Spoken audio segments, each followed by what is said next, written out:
Hey everyone, welcome to our podcast about pragmatics in the language classroom.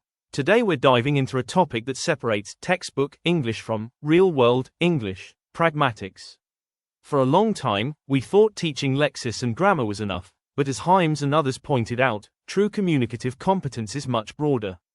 To know a language, you have to know when to speak and who you're speaking to. Think of it this way, you can say a perfectly grammatical sentence that is still totally wrong for the situation. Imagine an employee says to their boss, "Give me that file now." Grammatically, perfect. Pragmatically, they might get fired for being accidentally rude. In order to understand our pragmatic tools, as teachers and users of English, we need to break them down in two main tools in our pragmatic toolkit: pragmalinguistics and sociopragmatics.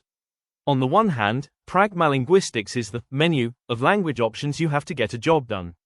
For example, if you want to request something, your menu includes, "Can you?" "Would you mind?" or "I was wondering if." On the other hand, we have sociopragmatics. This is the social judgment used to pick the right item from that menu based on the culture and context.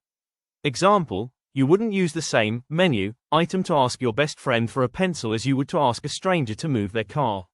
As teachers, we have to be careful. Correcting a student's grammar is fine, but correcting their sociopragmatic choice can feel like you're judging their actual personality or values. So, how do we teach it? The big debate in our field is the interface debate. Should we teach these rules directly, or let students absorb them? Let's see the differences between teaching pragmatics implicitly and explicitly. In explicit instruction, the teacher points directly at a rule. For instance, telling a student, saying, "You must come," sounds too bossy for a birthday invite. Try, "I'd love it if you could come," instead. Implicit instruction is more subtle. We create an environment where students pick up norms subconsciously. For example, using a role-play where students overhear the teacher using polite requests, or analyzing authentic videos of native speakers without a formal lecture. Interestingly, research shows the classroom itself is a social world. Students often learn pragmatics just by asking a peer to borrow an eraser or negotiating a group task.